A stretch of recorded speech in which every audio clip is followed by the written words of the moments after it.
سورہ آل عمران کی آیت نمبر 121۔ سورہ آل عمران کا 13واں رکوع اور چوتھے پارے کا چوتھا رکوع۔ وَإِذْ غَدَوْتَ مِنْ أَهْلِكَ تُبَوِّئُ الْمُؤْمِنِينَ مَقَاعِدَ لِلْقِتَالِ، اے محبوب یاد کرو جب آپ صبح کو اپنے دولت خانے سے برآمد ہوئے مسلمانوں کو لڑائی کے مورچوں میں قائم کرتے ہوئے۔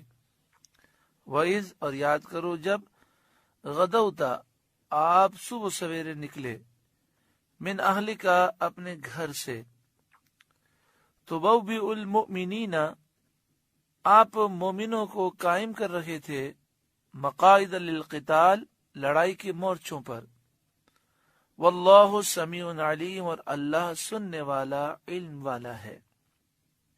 جمہور مفسرین کا قول یہ ہے کہ یہ بیان جنگ احد کا ہے۔ اس کا مختصر واقعہ یہ ہے کہ جنگ بدر میں شکست کھانے سے کافروں کو بڑا رنج پہنچا، اس لیے انہوں نے انتقام لینے کا ارادہ کیا اور انتقام لینے کے لیے ایک بہت بڑا لشکر انہوں نے تیار کیا جس کی تعداد 3000 تھی، اور یہ لشکر لے کر یہ میدان احد کی طرف بڑھے، مکہ شریف سے آئے اور احد میں انہوں نے پڑاؤ کیا۔ آپ صلی اللہ علیہ وآلہ وسلم نے تمام مسلمانوں سے مشورہ کیا، اور اس مشورے میں منافقین بھی حاضر ہوئے۔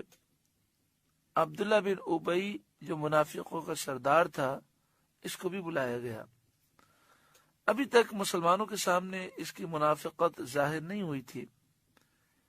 جب مشورہ لیا گیا تو بعض صحابہ کرام نے یہ مشورہ دیا کہ ہم مدینہ شریف سے باہر نکلیں اور کافروں پر احد شریف میں جا کر حملہ کریں، اور بعض نے یہ رائے دی کہ ہم مدینہ شریف میں ٹھہرے رہیں اور کافروں کا انتظار کریں، جب یہ مدینہ شریف پر حملہ کریں گے تو ہم دفاع کریں گے۔ نبی اکرم صلی اللہ علیہ وآلہ وسلم نے اس رائے کو قبول کر لیا کہ ہم مدینہ شریف سے باہر جائیں اور احد کے میدان میں ان کافروں کا مقابلہ کریں۔ عبداللہ بن ابی نے مشورہ یہ دیا تھا کہ ہم مدینہ شریف میں رہ کر کافروں کا انتظار کریں۔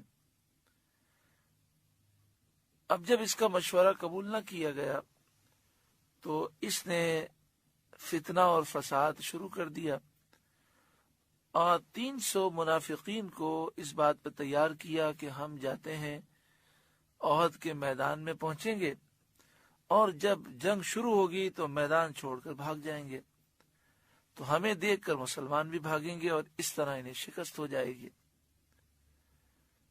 عقید جہاں صلی اللہ علیہ وآلہ وسلم جمعے کے روز نماز جمعہ کے بعد آپ روانہ ہوئے۔ اس وقت مشرکین احد شریف میں پہنچ چکے تھے۔ مشرکین بدھ یا جمعرات کو پہنچے۔ عقید جہاں صلی اللہ علیہ وآلہ وسلم نے جمعے کی نماز ادا کی اور ایک انصاری کی نماز جنازہ ادا کر کے آپ روانہ ہوئے۔ راستے میں آپ نے صف درست فرمائی اور یہ قافلہ رک رک کر پہنچا، تو جمعے کو ظہر کے بعد یہ روانہ ہوا اور یہ ہفتے کے دن پہنچا۔ ہفتے کے دن 15 شوال 3 ہجری تھی۔ یہاں نبی اکرم صلی اللہ علیہ وآلہ وسلم نے نزول فرمایا، یعنی یہاں پر آپ نے قیام فرمایا۔ پہاڑ کا ایک درہ جو لشکر اسلام کے پیچھے تھا، اس طرف سے اندیشہ تھا کہ کسی وقت دشمن پشت پر سے آ کر حملہ کرے گا، اس لیے نبی اکرم صلی اللہ علیہ وآلہ وسلم نے حضرت عبداللہ بن جبیر کو 50 تیر اندازوں کے ساتھ وہاں مقرر فرمایا۔ اگر دشمن اس طرف سے حملہ آور ہو تو تیر برسا کر اس کو دور کیا جائے، اور حکم دیا کہ کسی حال میں یہاں سے نہ ہٹنا اور اس جگہ کو نہ چھوڑنا، چاہے فتح ہو چاہے شکست ہو۔ اس درے کو آج کل جبل الرمات کہتے ہیں، تیر اندازوں کا پہاڑ جبل رمات۔ عبداللہ بن ابی اس نے یہ کیا کہ اپنے ساتھ 300 ساتھی لیے، اور جب جنگ اپنے عروج پر پہنچی تو یہ میدان چھوڑ کر بھاگے۔ اس موقع پر بعض مسلمانوں کے دل میں بھی خوف پیدا ہوا، لیکن اللہ تعالیٰ نے ان کی مدد فرمائی اور وہ ثابت قدم رہے اور وہ پیچھے نہ بھاگے۔ مسلمانوں کی تعداد 700 تھی، 300 منافقین تھے جو فرار ہو گئے۔ ان کے جانے کے بعد مسلمانوں کی تعداد 700 رہی اور سامنے 3000 کا لشکر تھا۔ اللہ تبارک و تعالی نے مسلمانوں کو فتح عطا فرمائی اور مسلمان بڑی آسانی کے ساتھ جنگ جیت گئے۔ لیکن نبی اکرم صلی اللہ علیہ وآلہ وسلم نے یہ فرمایا تھا کہ یہ پہاڑی کا جو درہ ہے، 50 تیر اندازوں کو یہ فرمایا تھا کہ یہاں سے ہٹنا نہیں، تو 10 قائم رہے اور 40 ہٹ گئے۔ تو دشمن نے پیچھے گھوم کر اس درے کے پیچھے سے آ کر حملہ کر دیا اور اس سے مسلمانوں کو کافی نقصان ہوا اور 70 صحابہ غزوہ احد میں شہید ہوئے۔ اس موقع پر کافروں نے چاروں طرف سے نبی اکرم صلی اللہ علیہ وآلہ وسلم کو گھیر کر حملہ کیا۔ اس موقع پر تقریباً 15 صحابہ کرام ایسے ہیں جنہوں نے نبی اکرم صلی اللہ علیہ وسلم کے دفاع میں اپنی جانوں کے نذرانے پیش کیے۔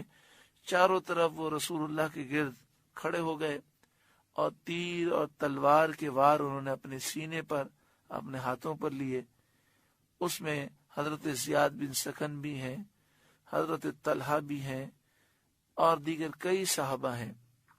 حضرت شماس بن عثمان بھی ہیں، جن کا انداز ایسا تھا کہ نبی اکرم صلی اللہ علیہ وآلہ وسلم کی طرف جب تیر آتا تو جس طرف سے تیر آتا یہ دوڑ کر اس تیر کی سیدھ میں آ جاتے اور تیر اپنے جسم پر کھاتے۔